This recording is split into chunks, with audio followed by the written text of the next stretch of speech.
रियाज भाई ने बताया, ये जो मशीन है ये महाराष्ट्र में सबसे फर्स्ट इंस्टॉलेशन है और ऑल ओवर इंडिया 8वीं मशीन है जो ये इंस्टॉल की गई है।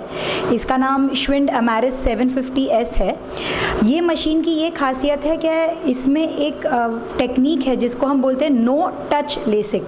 जिस तरह से उसका नाम है नो टच, मतलब हम जो डॉक्टर हैं हम पेशेंट की आँख को टच भी बिना करे लेज़र के द्वारा पूरा चश्मे का नंबर निकल जाता है और चश्मे की ज़रूरत नहीं पड़ती है।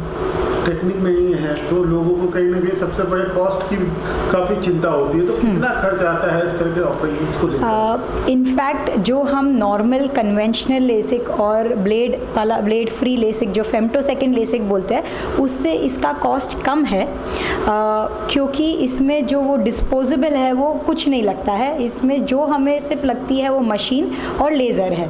तो अगर हमारा ये चिंता है कि ये न्यू टेक्निक है तो इसका कॉस्ट डबल होगा, ऐसा बिल्कुल नहीं है। इनफैक्ट ये उससे भी कम कॉस्ट में अपन को पड़ जाती है। थोड़ा इसके बारे में आपको बता दूं तो लेज़र हम क्यों करते हैं, लेज़र हम चश्मे का नंबर निकालने के लिए करते हैं।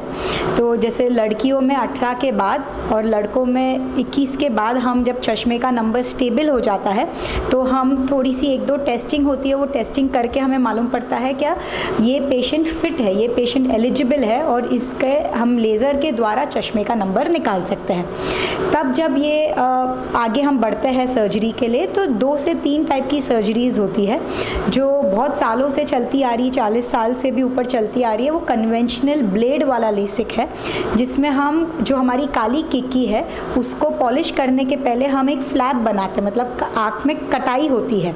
वो एक टेक्निक होती है जिससे ये कटाई लेज़र से होती है जिसको ब्लेड फ्री बोलते हैं, और एक है जिसमें हम एक रेज़र जैसा एक माइक्रो सर्जिकल ब्लेड है जिससे हम आँख की कटाई करके फिर हम लेज़र देके आँख को पॉलिश करते हैं।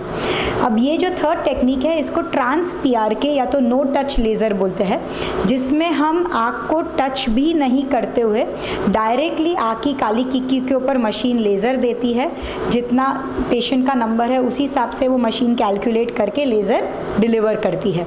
एक बार लेज़र डिलीवर हो जाए उसके बाद पूरी तरह से चश्मे से छुटकारा मिल सकता है। अक्सर देखा गया है कि लोग चश्मे से कहीं ना कहीं दूर रहना चाहते हैं। क्या आपको लगता है कि फ्यूचर में एक वक्त ऐसा आ सकता है कि चश्मे की ज़रूरत ही नहीं पड़े?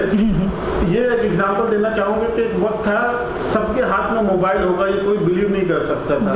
तो क्या ऐसा वक्त भी आएगा कि बगैर चश्मे के भी लोग देख पाएंगे इस तरह की जो एडवांस टेक्नोलॉजी आ रही है? बिल्कुल, एक्चुअली आजकल इतना डिजिटलाइजेशन हो गया है, सोशल मीडिया हो गया है, आजकल प्रोफेशनल डिमांड्स हो गई है क्या थोड़ा सा लुक में एस्थेटिक वाइज थोड़ा ज़्यादा अपीलिंग रहे फेस, तो इसीलिए लोगों को चश्मा पहनना आजकल इतना पसंद नहीं है। एंड आजकल इतनी एडवांस टेक्नोलॉजी निकली है क्या, पहले तो ऐसा था क्या हाँ ये लिमिटेशन थी क्या लेज़र कोई पर्टिकुलर पेशेंट्स पे ही कर सकते हैं, ये आगे के नंबर का हम चश्मे से नहीं निकाल सकते उनका चश्मा, या एक पर्टिकुलर एज के बाद जब मोतियाबिंद आ जाता है तब चश्मा पहनना पड़ता है।